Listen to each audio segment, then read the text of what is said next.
never been done before. We the people tell the government what to do. It doesn't tell us. We the people are the driver. The government is the car. And we decide where it should go and by what route to do. We the people are free. And I hope we have once again reminded people that man is not free unless government is limited.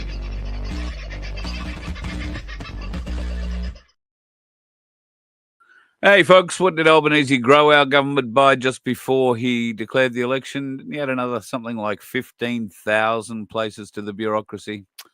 And apparently he's taken an entourage of 20 or so to the crowning of the new pope, or whatever you do to a pope, drown him in a font.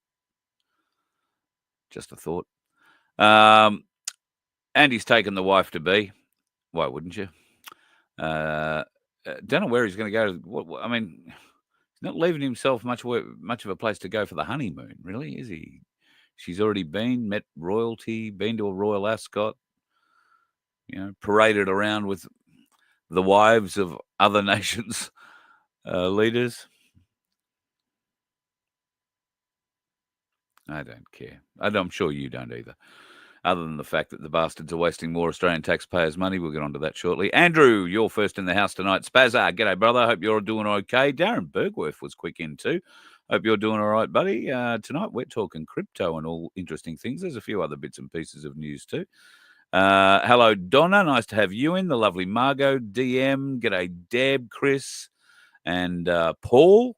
Paul Revere, that would be. Tony, you marvellous man. I hope you're doing all right. Dusty, I hope it isn't that way out your way, but I fear it might be a little dusty. Certainly it is in South Australia. I don't know if Pete from Pinnaru's in yet, but I was actually talking to him earlier today, and he was telling me about the rain they haven't had out his way. Now, Pinnaru's sort of on the border of South Australia and Victoria, on the edge of the little sandy desert, I think it is, and it's been dry. They've had 3 mils and 1 mil since October last year. So they have seen a lot of planes flying over, and it's pretty clear if you look at a map. He happens to be in an area sort of on the edge of what they call the mixing bowl for a lot of what has been sprayed into our skies. And they get the big southerlies coming up over the Bight, the Great Australian Bight, and moving up through the centre of the continent. That pushes whatever else they've sprayed up north, pushes whatever's south into whatever's north, and that's usually churning.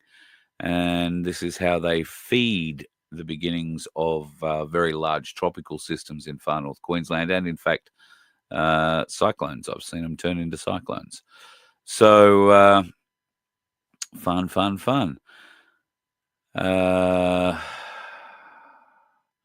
Sorry, Dusty, what are we doing here? Mr. Bill caught up. Couldn't answer Carl's questions about loans. Sorry, they say lots of holes in the info. And the American lady put up her quals, credentials, and experience, please. Yeah, well, we're going to speak a little more about that tonight. Hello, Connie. God love you. I hope you and Alan are doing well. Well, I'm not even sure if he's home at the moment, but if he is, God love him. If not, I hope he's safe. Elon knows exactly what the plans are on payments. I think you might be on the money there, J1. BS is baffling, says Mr. Bill. All right. Hello, Margie. I hope you're doing well, darling, and the Sunshine Coast treats you finely.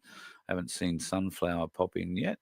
Hello, Marla. G'day, Mim. Nice to have you in. The Black Sheep. Oh, can I mention the Black Sheep? There he is, all the way from sweet Tasmania. Are you noticing these fine threads I'm wearing? This is a Tasmanian grade, I think it's New Zealand made, fleecy, flanny shirt. Arrived today, and I'm wearing that in honor because I figured I better wear this instead of the fleecy pajamas that he sent me, because I didn't think he'd like to see me in those. Thank you, Inez, for your comments. No, I'm not going to put the pajamas on and read something to you, just saying. But thank you for your comments. That won't mean much unless you've been reading comments in Rumble, folks. But yes, I'm not saying anymore. I'm going red just thinking about it. Hello to BMX. Thank you to Black Sheep for this and the 3 other exceptionally warm shirts. You don't get them this quality up here, I can tell you, not by a long shot. Made in Bangladesh, but imported from New Zealand. There you go. Thank you for clarification. Didn't we used to have companies that made these shirts? I mean, I want to say there was a Palaco was a great Australian shirt manufacturer, and I know that it doesn't manufacture too many shirts anymore because there is 2 radio stations in what used to be the Palaco building in Richmond in Melbourne. And I know that there's 2 radio stations in it because I used to work at them. So, yeah, the Palaco building is now, well, when I was there at least, and that's a while ago now, it was full of advertising agencies and, you know, the beautiful people doing beautiful things. We had only 1 floor at the time, but the radio station, the network may have grown significantly larger since then. But, yeah, the Palaco building. So who used to make those shirts, and why don't we anymore? There used to be a Chesty Bonds factory in Horsham from memory too, and then they closed that. It all went somewhere else. Fletcher Jones.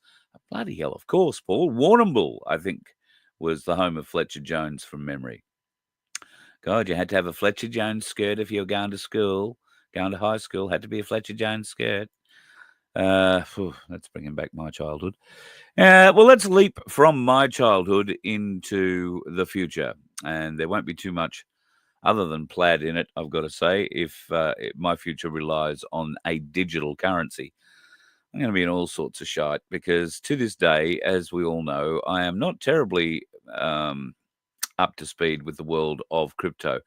And I have had an awful lot of help from an awful lot of people who have tried with varying degrees of success to get some of it to sink in.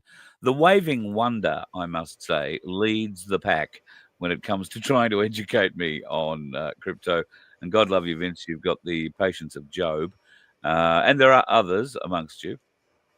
But tonight, we've had a professional step in. Now, it's been a while since we've had this bloke on the show. And last time we had him on the show, I'm not completely sure. He may have hit his head and was suffering concussion. Or, I don't know, his eyes looked very red and he didn't say very much. This time round, I'm pleased to report that Galactic Larrikin Mark is looking much better and able to speak. How are you, brother? I can speak tonight. I can. I'm good. Good to be back. Mate, hopefully one day I'll be a professional. Hopefully one day. Oh, no. And, well, you're certainly a professional in many, many areas. I would say lawn mowing, NDIS caring or looking after support people, and probably by now changing nappies. Yeah, I'm pretty good at that. Don't look so happy about it, mate. Don't look so happy. I've got good at the one-handed hold in the. Oh, yeah, very good. Getting that. You can't afford a baby change table? We've got one, but he literally it's like holding out a monkey. It's pointless. You just got to put him on the floor and do your best. Yeah, right. Okay, he's going to be a wrestler, mate. Going to be a wrestler. Yeah, he's wild. So, I mean, we haven't seen each other in a while, and for those people who are a bit confused, I met you through the Galactic Larrikins, Bradford and Rob, and we've done a bit of filming together, a couple of different bits and pieces, but largely you are the silent Galactic Larrikin. But yes. When we had the show last week about QSI, you reached out to me and said, oh, listen, I see you've got a few questions, and I've got a few questions, and I've been doing crypto for, well, why don't you tell us a little bit about yourself and how tonight we're going to go through not just crypto. We'll try and get a few questions about QSI that I have and Vince has, and maybe we can fight our way through it a bit, because I must say I have copped a lot of correspondence from various people. Well, when I say a lot, no, I don't want to overspeak it. It's not like I'm getting floods of emails, but I have had 3 emails and a couple of texts from different people, and it's enough for me to raise an eyebrow and say I need to learn more. So I figure let's go to the source. So please explain to us, if you will, Mark, a little bit about you and your interest in crypto and all things silver. Oh, I'm sorry.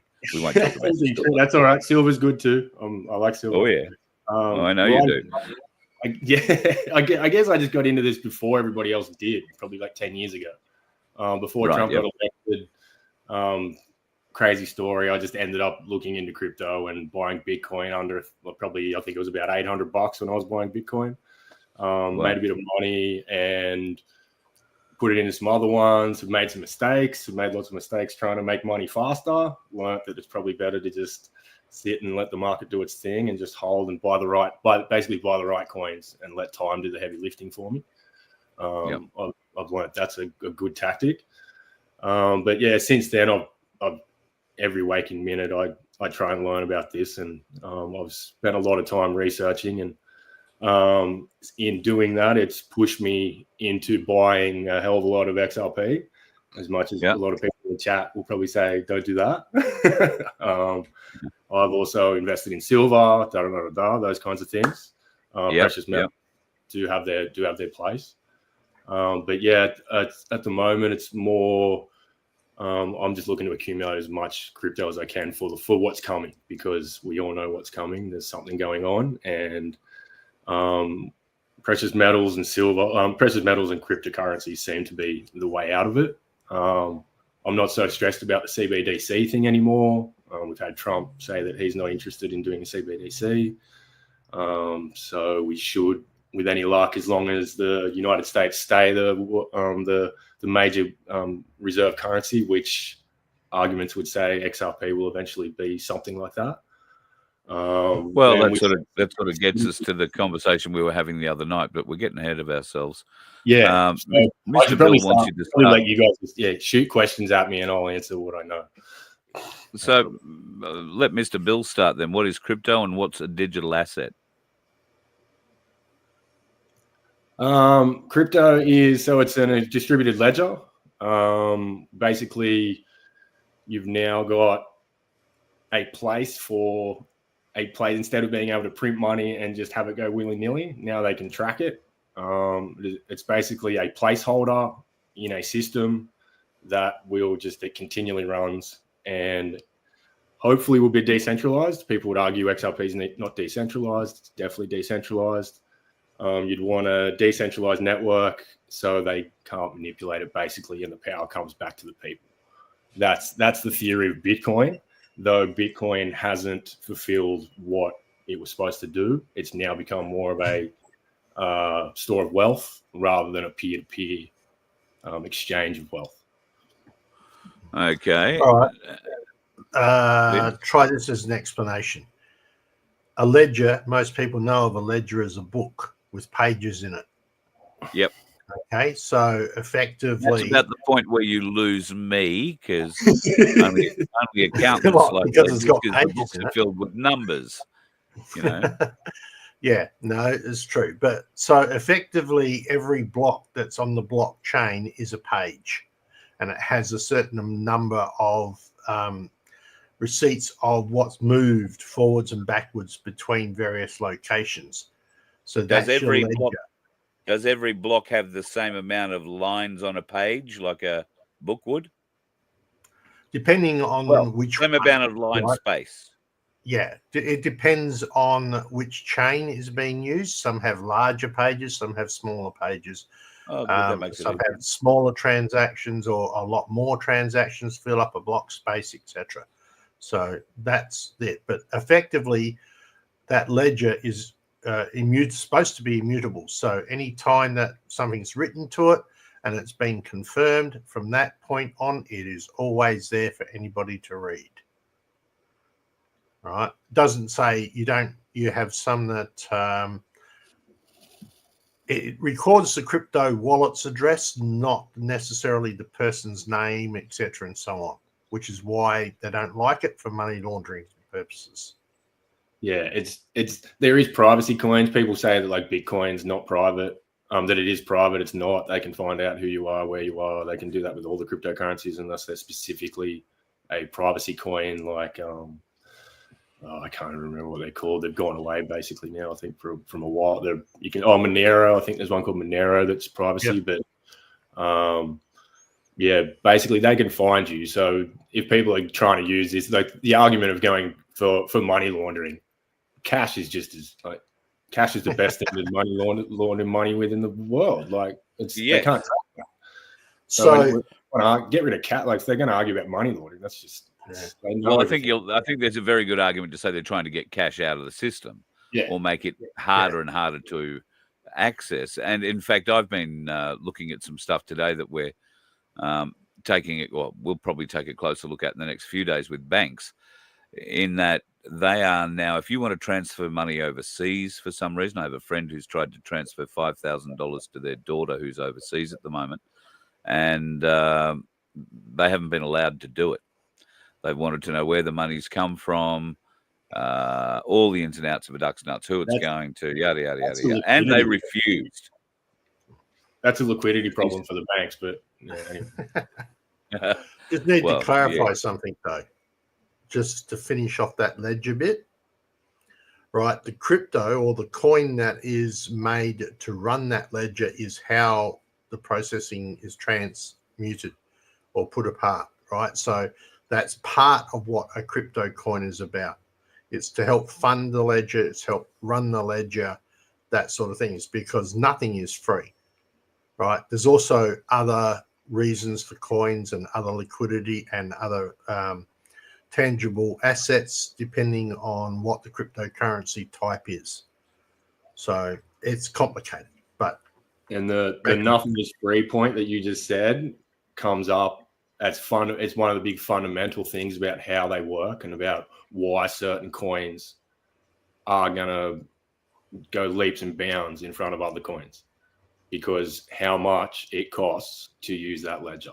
That's a huge, huge point that XRP has solved, and is why you wouldn't bother with Bitcoin, why you wouldn't bother with Ethereum, why you wouldn't bother with any of the other majors other than XRP. Because XRP, at any price, at any stage, it costs like less than 1 cent for a transaction. Yeah, that's not the only one, though. There are others. There are others. Well. I think XLM obviously is the same thing because it's a clone of XRP. Yeah. And Electronium is also the same, costs very, very minimal. There's a lot that do it for a minimal cost of transfer. So playing it smart, you use those chains to transfer your money around for everyday action. And you would store your wealth in something like Bitcoin or Ethereum, etc. But the trouble is shifting the money in and out of those places costs significant amounts. Yeah, and that's the big one of the big things that XRP is solving. They with their liquidity model, they are able to shift money. The biggest number you can think of, they can shift that from one side of the world to the other in 3 seconds for 1 cent. And they can do that at scale for everybody. So you're going to, their main thing that XRP is going to do for the world is unlock what they call Nostro-Vostro accounts. So on each side, currently, if I wanted to send Carl a couple $1,000s, I got to wait 2 days usually for it to get to him because of a bank basically needs to have insurance on one side of the transaction that I've got my 5,000, and that the other side that's giving it to Carl, that they've got the 5,000 and they're going to give it to Carl. So they have what they call Nostro-Vostro accounts. So like one Nostro and Vostro on the other side, where they're holding money, effectively locking it up, unusable money. They're holding that just for a transaction to go across. Yep. What XRP does, XRP allows it, because it's instant, it allows them to use XRP. You can put $5,000 in one side into XRP, into the blockchain. It then spits it out on the other side in whatever coin you want, whatever money you want. Denomination-wise. So there's no insurance needed from each side of the banks. It's the trustless system. You don't need trust. As much as you want trust in this system, you don't need it. So it's technically a trustless system because it doesn't have it. You can just trust the system in a way. You don't have to trust people. As it sits at the moment, if we were to do that, would the $1 that you transfer out of an Australian account and say put into an American account be worth 64 cents American, or would it be worth $1 American? Well, exchange rates. It goes in and it'll go into the exact exchange rate, so it spits out the exact amount of spending power of that asset that you transferred over on the other side. So whatever. Because you remember, you're going to fiat currency. No, you're going to fiat currency. See, that's where you're getting caught, right? If I send, that's the thing about the XRP ledger is you can go to fiat currency. If you want to stay in cryptocurrency, you can. If you want to go to stablecoin, Ethereum, Bitcoin, it will change it into anything. That's what these guys have solved this problem, and it is an amazing technology, and it's coming. And this literally, you can go American dollars, German francs, or whatever, like German Deutschmarks, whatever you want. This thing, if you put in whatever it on this side, it spits out whatever you want on the other side in 3 seconds. It's literally, and it works. They've currently got it in, like, it's in testnet in Palau. They're running Palau's country, their whole small country, but they've been running their economic industry for years now, and using XRP blockchain. And everyone goes in and they all use crypto. They all use the blockchain, and you can look up videos on that, on the Palau country, if people want to look that one up. That's a good one. So Japan just announced that they're using it. All the banks in Japan have all just announced that they're going to be using it to increase liquidity. So they're unlocking the Nostro Vostro account. When you unlock, so instead of having $5,000 and $5,000 on each side, imagine like countries doing trillions on each side. There's trillions of dollars that are being unlocked that people that would normally have to sit and wait for 2-3 days at a time. Well, the banks have been able to qualify those transfers immediately, but what they do is they play the short-term money market with them, with that 2, 3, 7 day period, and then they throw all that money from every trade for the day into the pot, and just pick out what they've got to pay at the end of the day. And more often than not, they win, not lose. But we've been waiting for them to lose and lose big. Now, Mr. Bill is being a bit apoplectic in the chat. Calm down, Bill, please. He says, and I gather we're talking here about XRP. It can be sanctioned. Well, enough said. They can take their XRP anytime they want to. Yeah, they can take any XRP, any cryptocurrency, but they took the gold back in the day. So, well, yes, no, right? I disagree with that. XRP, yes, because all the servers that run the ledger and the blockchain are controlled by Ripple, right? This is part of why it's not a decentralized, because it's all owned by one company. Whereas something like Stellar, for instance, the servers that are running Stellar are independently owned by many, many different people and companies around the world. So while they can shut down Ripple and take the blockchain, they can't shut down Stellar, because if they go and take out, say, John Jones over here, who's got 20 machines, right, somewhere in Australia is another 40 machines that are still running that blockchain. So, sorry, go, Mark. I'd also like to say that because XLM is a clone of XRP, that's exactly the same. People have that mixed up with XRP. Ripple hold 52 billion in escrow. But it's in escrow, so no one touches it. They are legally selling $1 billion every month, and what's not sold gets put back in. But the blockchain, the active XRP ledger, is decentralized just like XLM. Me and you, Carl, we can start a node right in the next 20 minutes and run the blockchain in our home and be part of the ledger. And it's all open source. It's all open source code. So for XLM, that argument, if it applies to XRP, it also applies to XLM. But I would say it doesn't apply to either of them, and they're both kind of the same thing. That they're both decentralized, and they because like you look at it like this, when people are talking about the decentralization and the mining of Bitcoin and the non-mining of XLM and the non-mining of, because they're pre-mined already allocated for XRP and XLM. In the future, when Bitcoin's completely mined, is anyone going to care that it's been mined and it's just running on the blockchain? It's just that's what it's for.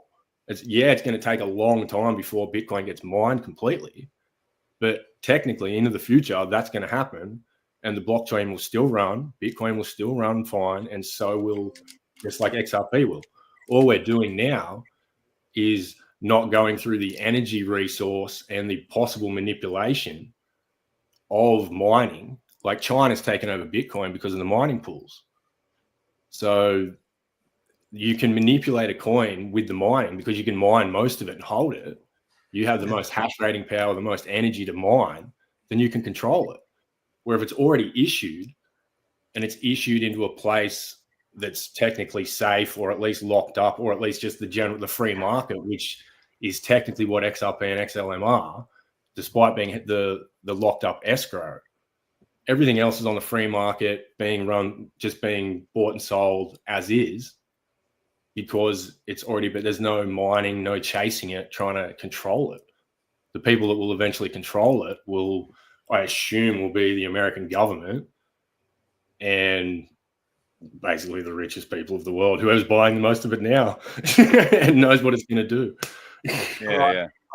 I stand corrected. Yes, you can run an XRP machine and server and ledger. So my apologies. You're correct on that. No worries. You just can't do anything on the Ripple. But yeah. Got my real-time fact checker on the case tonight, Mark. You'll get nothing past him. Well, it's more any argument that anyone wants to make for XLM. You've already made the argument for XRP. But that works with pretty much most cryptos out there, just about every crypto. Yeah. So it really comes down to working with what is a good ledger, what is a good crypto, what is the use of a crypto, where is its liquidity, now we all get that to sort of stuff, which brings us partially into QSI. But also into people understanding that this is just a business. And what you need to do is you need to look at the business. Is it a viable business? Does it have a viable asset? Does it have a viable market? Being more the point, all right? Is there something that is of use for us to actually even invest in that company? 100%, and that's why I back both for XLM and XRP. I'm XRP, almost XRP maxi, because I think it's going to be it's going to do a little bit more. It's going to be the way it works with the banks and the Nostro Vostro, basically on-demand liquidity. It's not just tokenization that's going to take it to the next step. Where XLM, I think, I'd probably need to do a little bit more research on their model, but they're more tokenization. They are on-demand liquidity for the banks. Well, running with the QSI side, it's a lot of tokenization, and that's a whole separate subject. But I have a question for you with XRP. Well, at least I had a question. It's now gone out of my mind. So carry on. So can I ask something that is related then to QSI? Because my takeaway from the chat that we had with Emily and Jane was that XRP will be shut down inside the next, let's call it 3 to 5 years, and that XLM will be where everybody needs to be, or at least the XRP will not be publicly available. It will be, as you say, what's used behind the scenes, but not publicly available. That's possible. So it's possible that it could go away, but it's not going to like not be publicly available. But that's only because I think it's going to be so expensive. It's going to get to a point where people are going to get priced out, because of its utility, the people with the money, the industry with the money, they're going to buy it all. They're going to do whatever they can to get it and hold it because for what it does.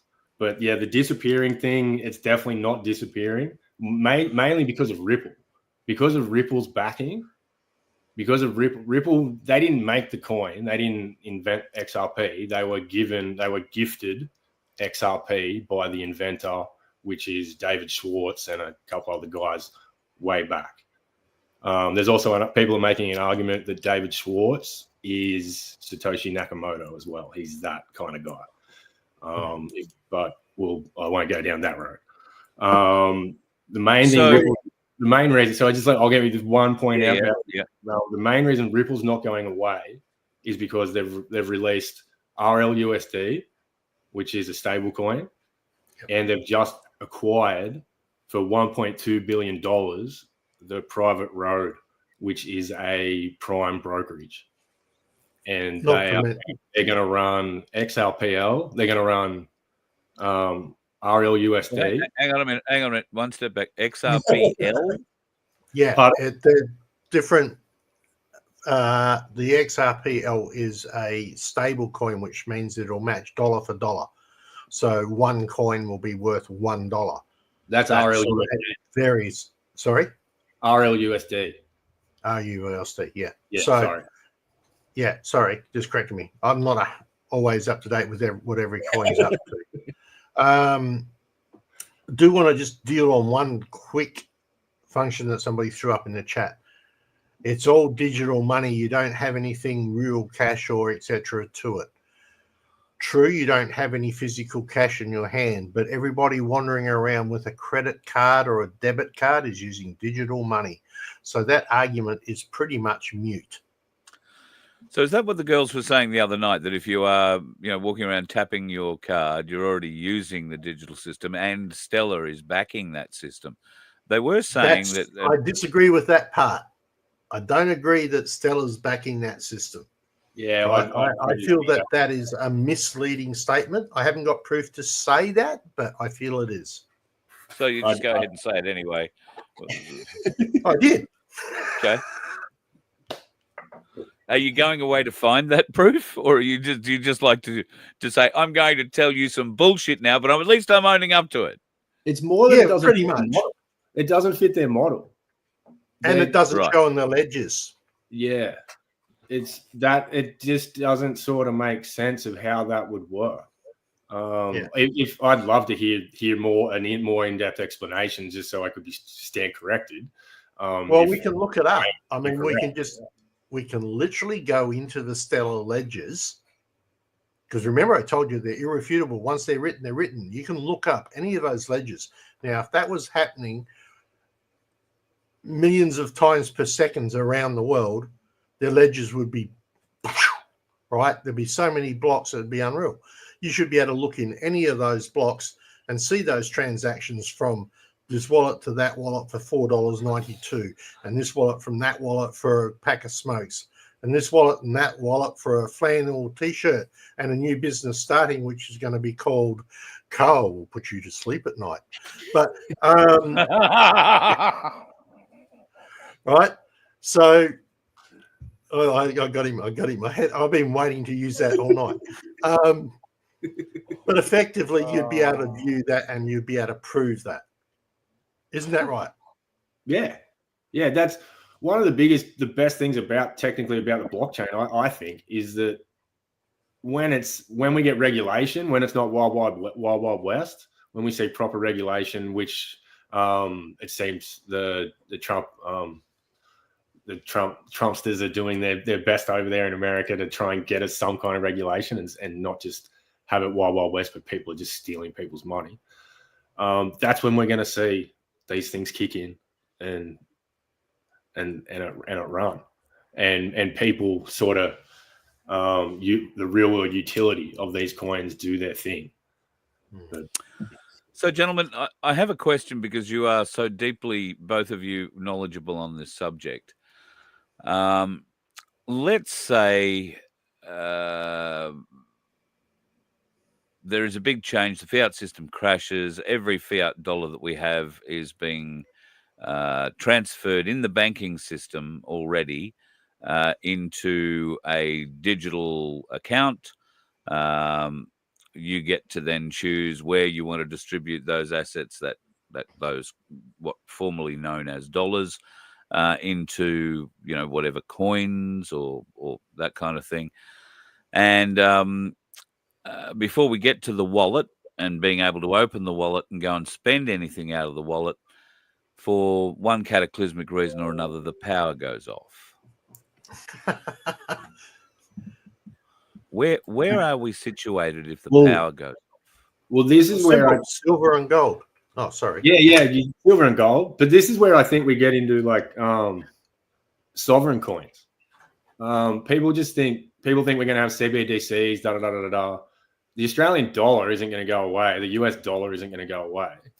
They're just going to put it. They're going to tokenize it and put it on a ledger. And we're going to have Australia coin. So we're going to have the United States. We're going to have New Zealand. Every country is going to have their own coin. It's going to run on a ledger.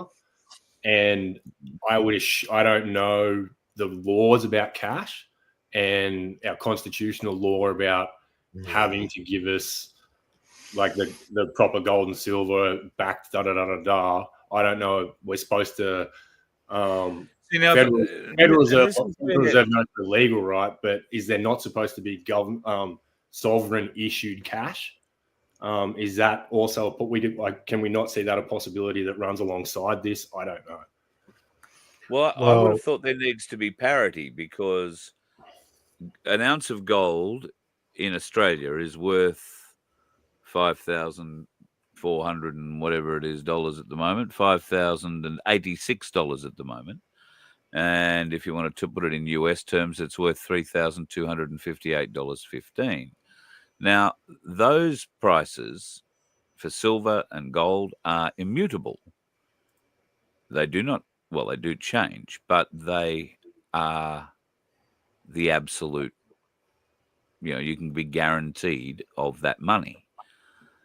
How do I guarantee my crypto, $5,000 worth of crypto, and get it out? Or should I just have, like you say, this Australia coin broken up into maybe the Ainsley 1/10 rounds aren't such a bad idea, because a 1/10 round of gold, I'm not sure what it's worth. I can probably look it up, but that's probably 100 and something odd dollars at the moment, probably 180 odd dollars at the moment, if not more, given the price of silver. So does that mean that we are going to need to be trading in our gold or have a gold silver option? Because when the power goes out, we're not going to have the plastic money anymore to say, oh, I can pay cash, and I've just put X amount of fuel into my car or X amount of charge into my battery, and somebody's going to want to get paid.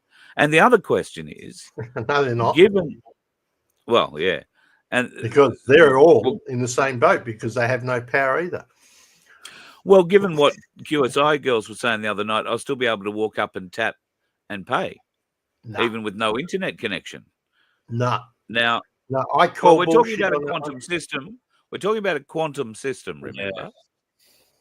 So I don't think we've got the technology for that kind of stuff at the moment. But if they're talking quantum, if it's quantum, that's on the real. That's getting part of QSI stands for Quantum Stellar Initiative. So I think if the power goes out, we're going to have much bigger problems than what we're buying and spending. I think if everyone's power gone out, that's people are dying. Well, it's cataclysmic.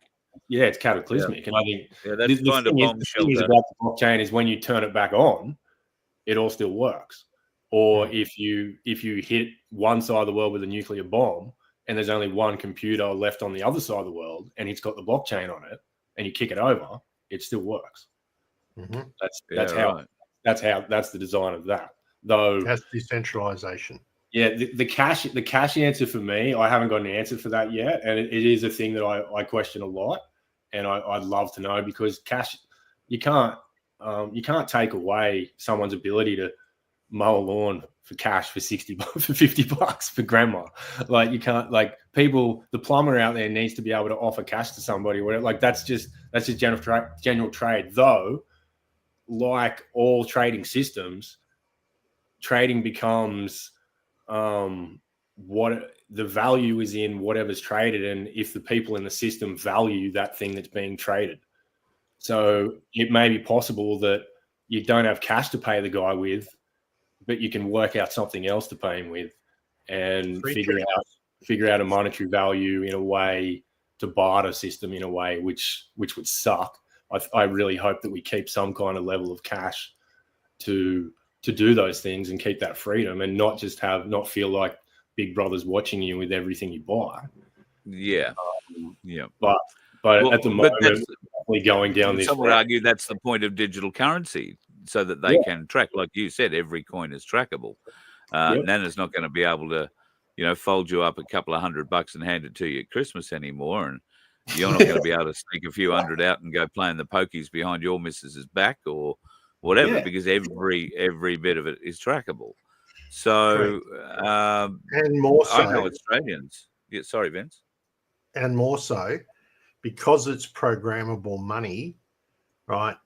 There can be certain limitations that can be put into that programmable money. There can be an ability to turn off the supply of it at an instant's notice because you've spent too much or whatever, and that's tracked directly to you. So there's a lot in that area. There's a lot of programmable side that can be done in that, right? And that's part of it's also on the opposite side. That's part of its utility. That's part of its ability to actually be a viable business as well. So it's a combination. And you could argue that the banking system now is exactly that same thing. I mean, they turned off all the bankers in the Canadian protesters. They stole all their money and didn't let them. They took their Bitcoin. They shut down their bank accounts. They did everything they wanted to do over in Canada. So it's basically, if the man wants to get you, he's going to get you. It's that, and that's why I guess we're trying to get this system where we're all involved in it and we all agree on it. That it is something of value in a way. Like seashells used to be money. There was like, what is money? When you go to what is money, it's that thing that everybody agrees has value and we're going to trade.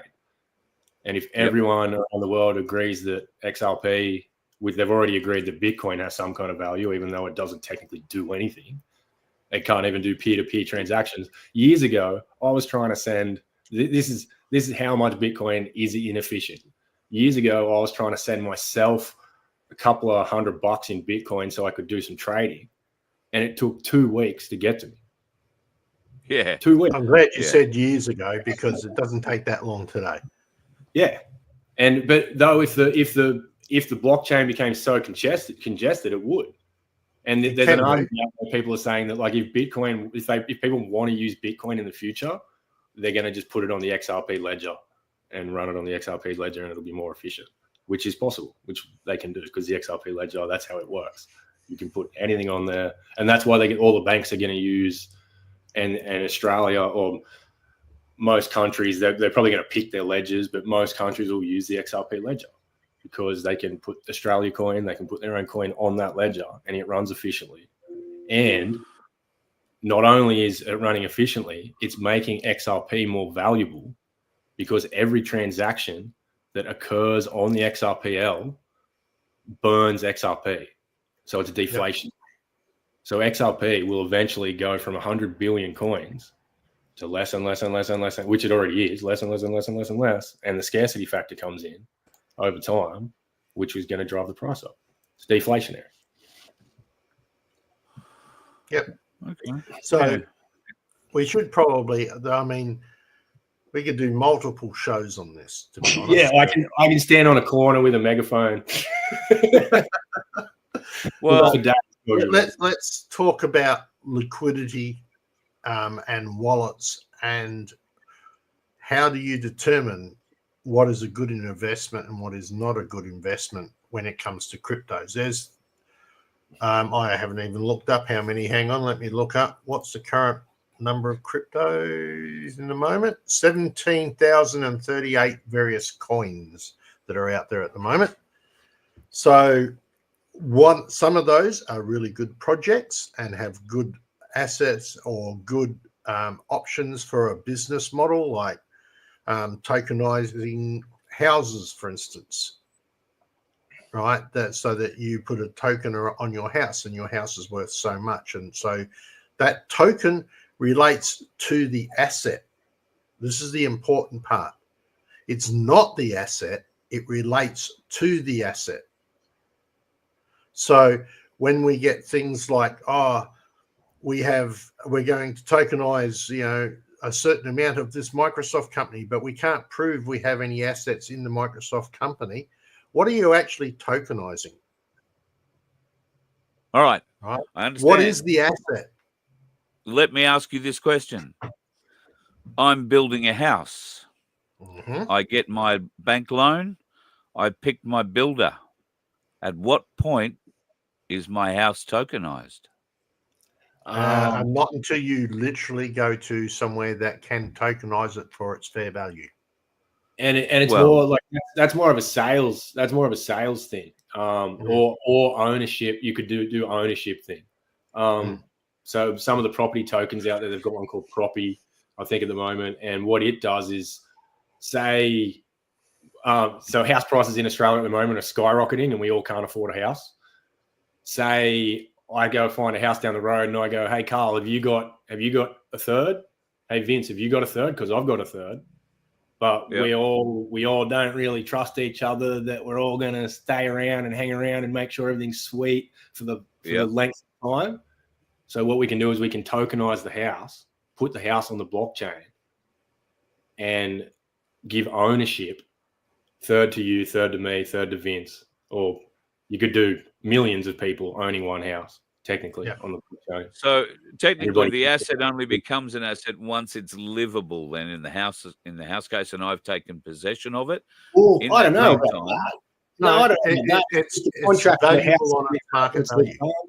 You could do that. I'm not that for me. That would be more legalese, that people work out the contract down the road of ownership of is it built and what it's done. But technically, if you all agree that you're buying this house and you all pay for it, then you're all in the contract, right? And how would the contract with the builder be affected by any tokenization at the point of? It wouldn't. It wouldn't? No, because he gets paid to do a job.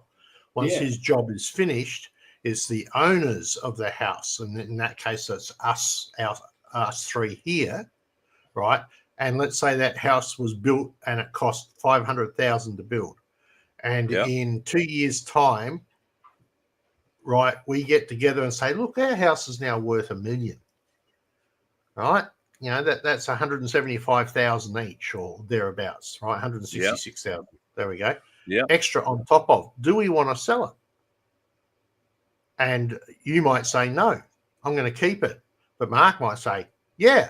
I do. So he's going to sell his tokenized part of that house to somebody else. Right. And he can do that because he owns 1/3 of the house. Yeah. Right. And it is a valued known asset. Note the word known asset. Yeah. Right. It's the same as when Ainsley does tokenized gold or tokenized silver. Yeah. They are guaranteeing that token is for this piece of silver. You know, like they're guaranteeing their tokens to this piece of silver. Yeah. So right? I understand that. Now, let me run this scenario past you. The three of us build that property, and we've decided that, you know, we've tokenized it for $1 million, let's say. That's prior to it being built. We've paid all the progress payments right up to the very last one, and we get a building inspection done and discover that there is a shitload of work to a point where the place practically needs to be torn down and started again because the builder has done some shithouse and shiesty work in places where they shouldn't.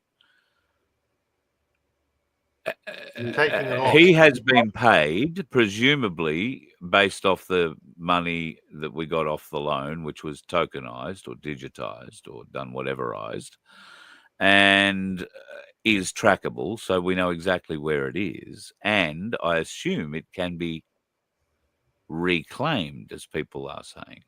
Well, in that instance, that specific instance, I'd say you made a bad investment. You've got a shit builder, a shit everything. You didn't do the right work, and you bought a bad house. And even though you tokenized a shit thing, and it's not work. He built it. We tokenized it. We tokenized it before he built it. Three of you now have tokenized shit. Yeah, So, but I'm getting my point is, we tokenized it before it was built. You'd have to go through the legal system. Yeah, that's to try and claim that money back from him. But you can't just go into the ledger and say, "Oh, I didn't agree with that. Grab and take it away." Remember, I said the ledger is immutable. Yeah. Right. Once that transaction is cemented, it's in there. And the only way to get it back would be for him to pay you the money back. Yeah. Yeah. The value of the house isn't on the ledger. The ledger is just tracking the house.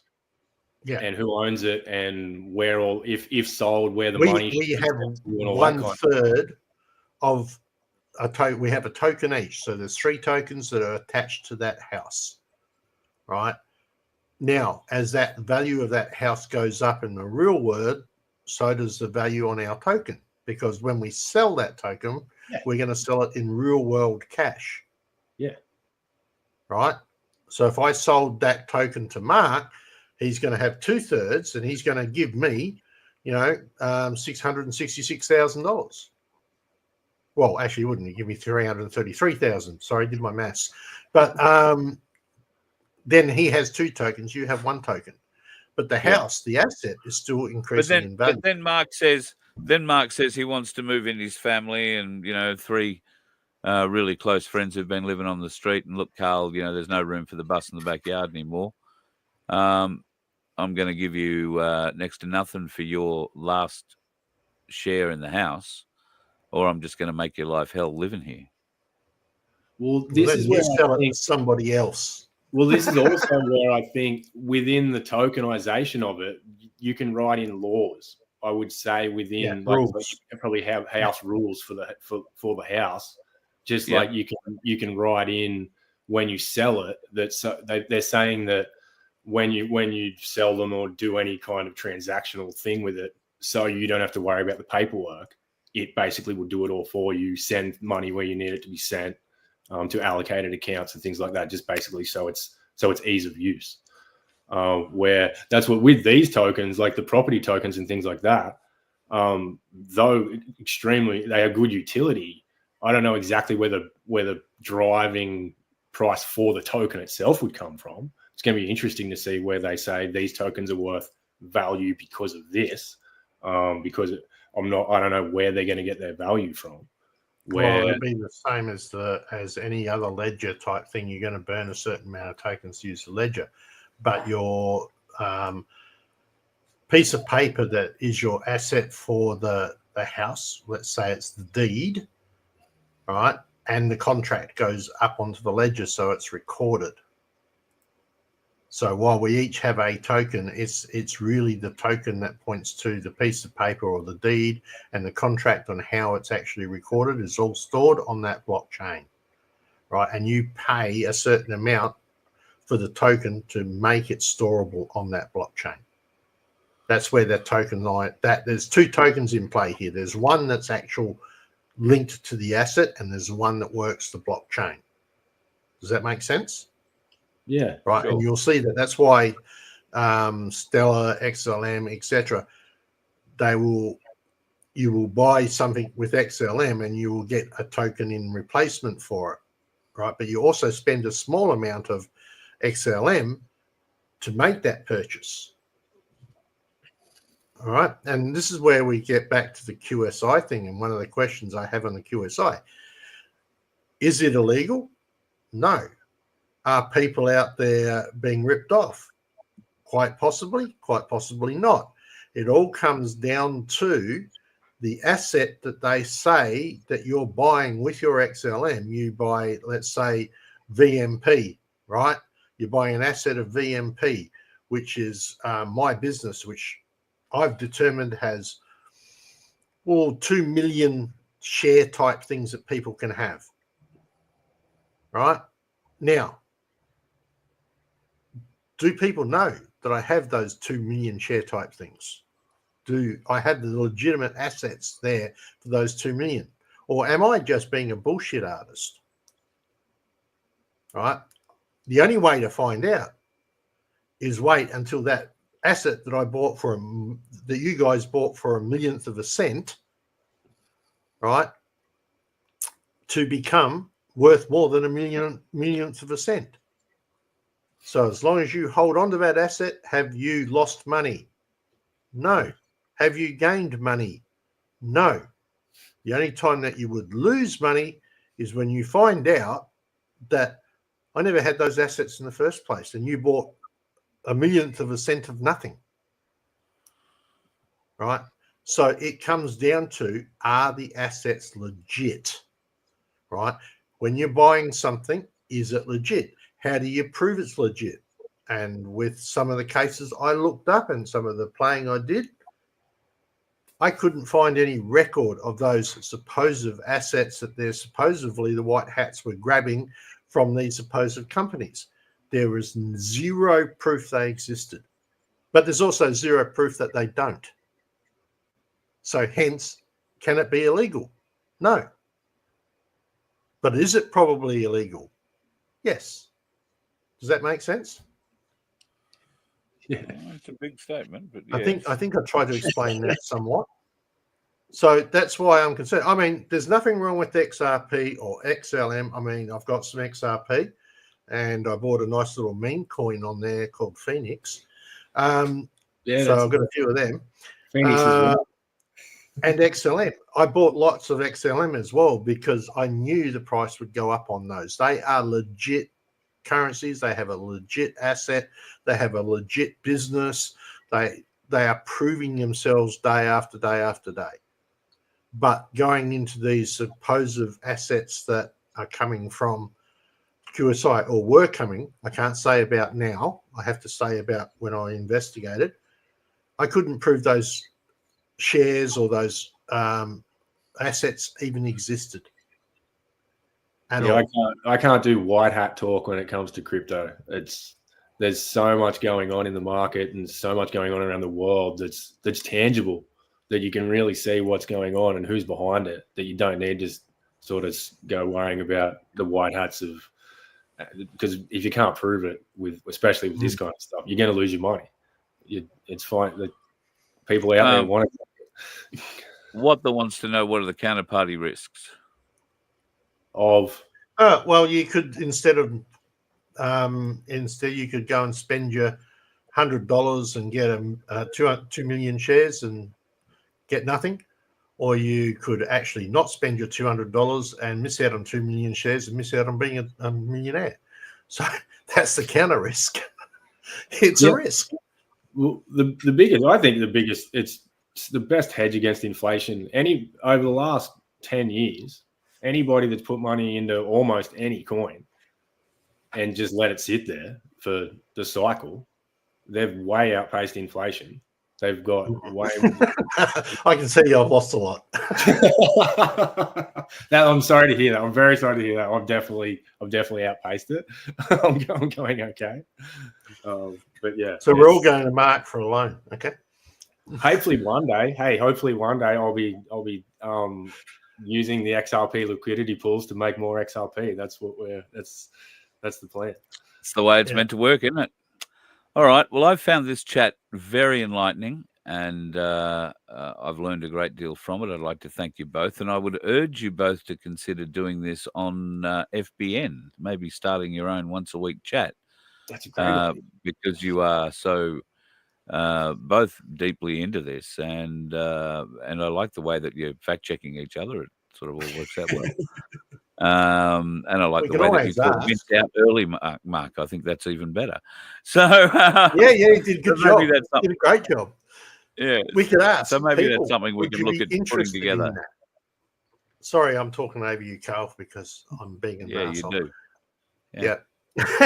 I've known you for too long. Would people like us to do that? Would you like to see me and Mark get on and just have a chin wag about cryptos? And I'd love to learn more about the new business that you were talking about for an Australian supplier here for a wallet.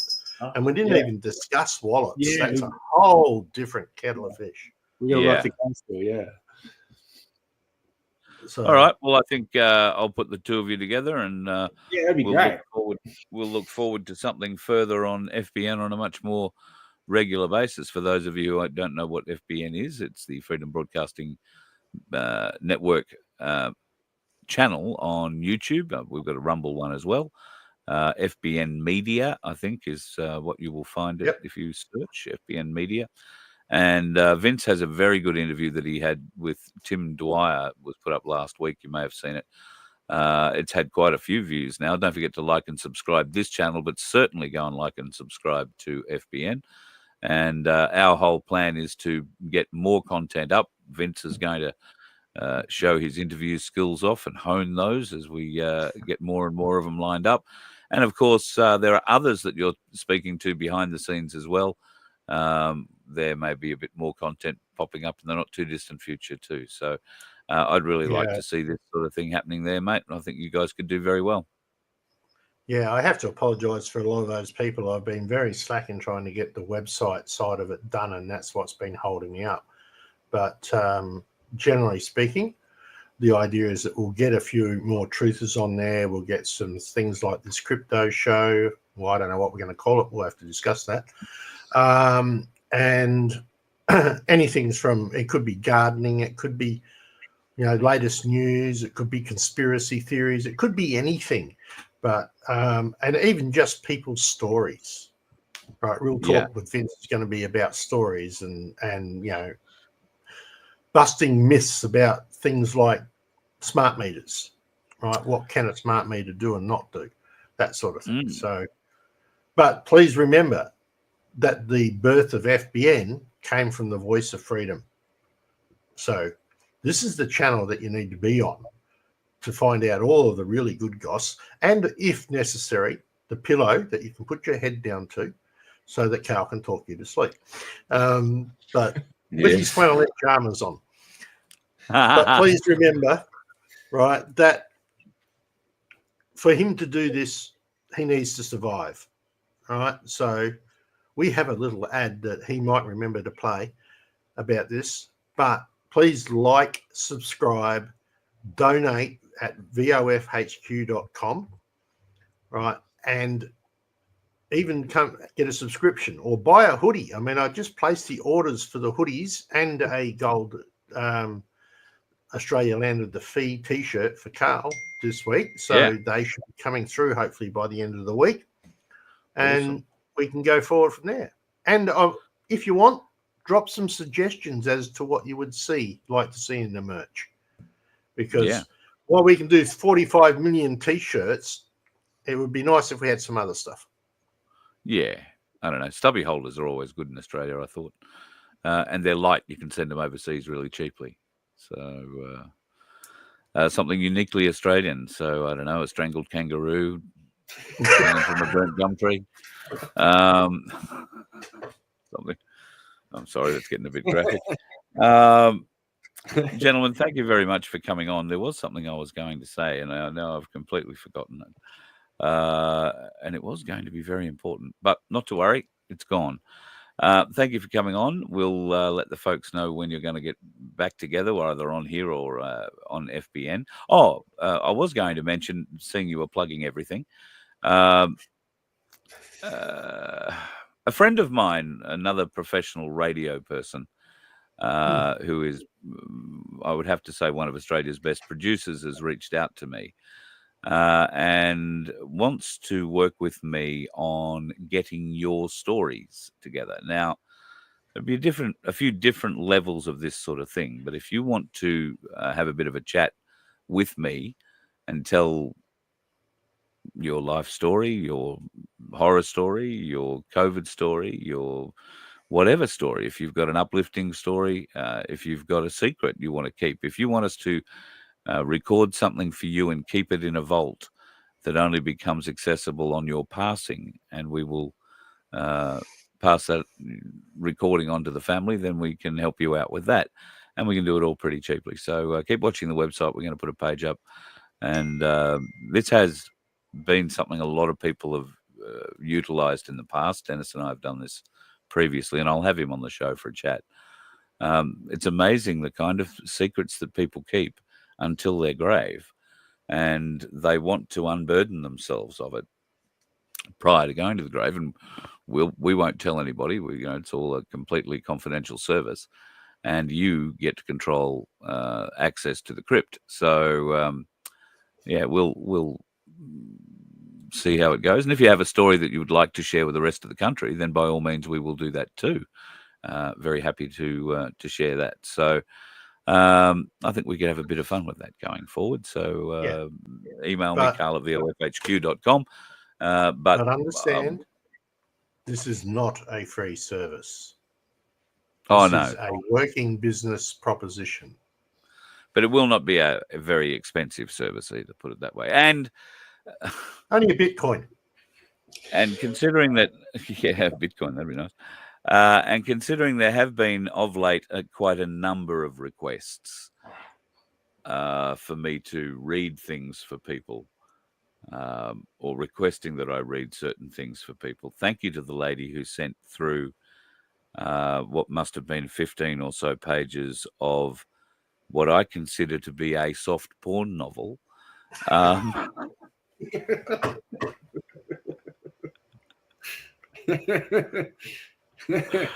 mean, I really love your style, lady. You made me blush, put it that way, with the things that you said. But I don't know. I didn't see that you attached a fee on the end of it anyway. Just 15 pages and some breathless panting and a little bit of what looked to be saliva hanging off your email. If you want to send money, hey, it's not OnlyFans, but I'll read something for you if you get really. I don't know. What's the word? Really? Yeah. You can be guaranteed it won't be given to me to read. So you'll be good. The professional will do it. We can see how it put you to sleep. He'll put you to sleep. Well, yeah. Look, if you want to go to sleep with me in your ears every night, then hey, I might be able to help you. And something you both don't know, I've actually been writing a book in the background. So I've been thinking, because there's no money in books, but there's no point in just giving it away. So I'm a bit stuck now at what to do with the book. So I thought maybe what I should do is turn the book into an audio book, and then maybe I could offer that as some sort of thing. Yep, Amazon it. Amazon. There's still people buy books off Amazon all the time. Well, I don't think this one's going to set people back too many dollars, put it that way. You don't need to. A couple of bucks, it all helps. Yes, well, that's very true. So thank you for the people who've sent in ideas like that. And thank you for the people who've sent in the ideas about my physicality. I'm afraid some of your suggestions, I am just not capable of bending into that position to insert my head in that particular orifice. It's just, I can't. I'm sorry. Mark, thank you very much. Been a pleasure. Thanks for having me, Carl. It's great to be here. Cheers, brother. Talk soon. And the Waving Wonder, you know what you got to do. Love you, brother. And you folks, thank you very much for coming out again on what might be a fairly chilly part of the night where you are. But thanks to my new flanny, I am quite warm indeed. Have yourself a wonderful night. Look after yourselves tomorrow. Now, tomorrow evening might be a bit of a stretch for me. I do have a microphone capable of working from the phone in the car, but I fear that it will be pitch black by the time I get to do a show by that stage. So I have a dental appointment tomorrow afternoon, which I'm a nervous dental attendee. I'm a very nervous dental attendee.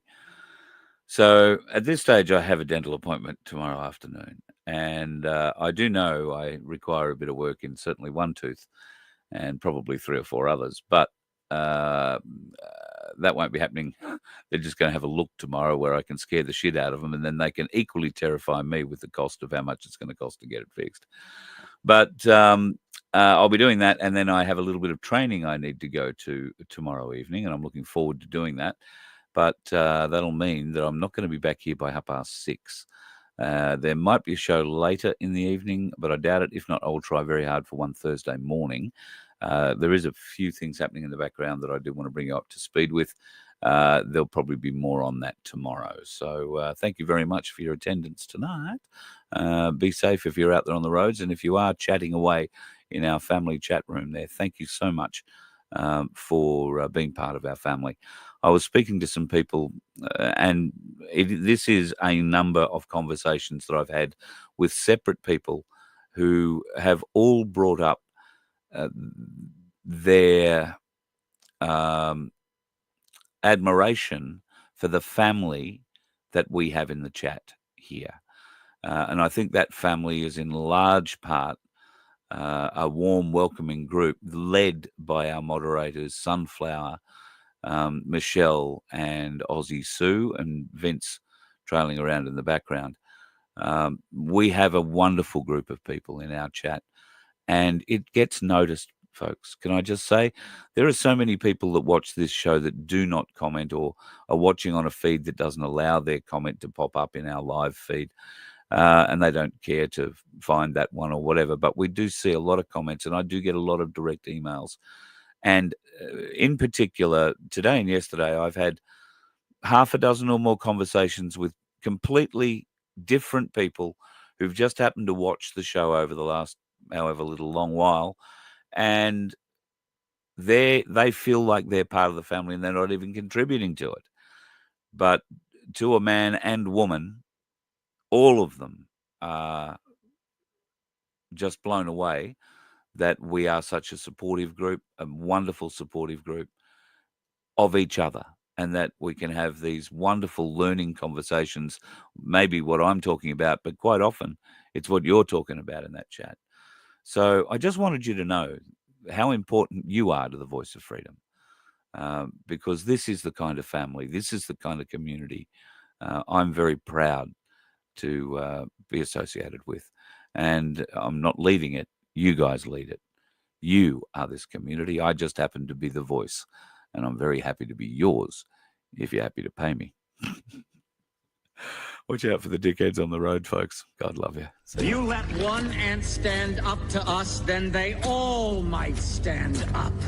Those puny little ants outnumber us 100 to 1. And if they ever figure that out, there goes our way of life. It's not about food. It's about keeping those ants in line. That's why we're going back. Does anybody else want to stay? Let's rock!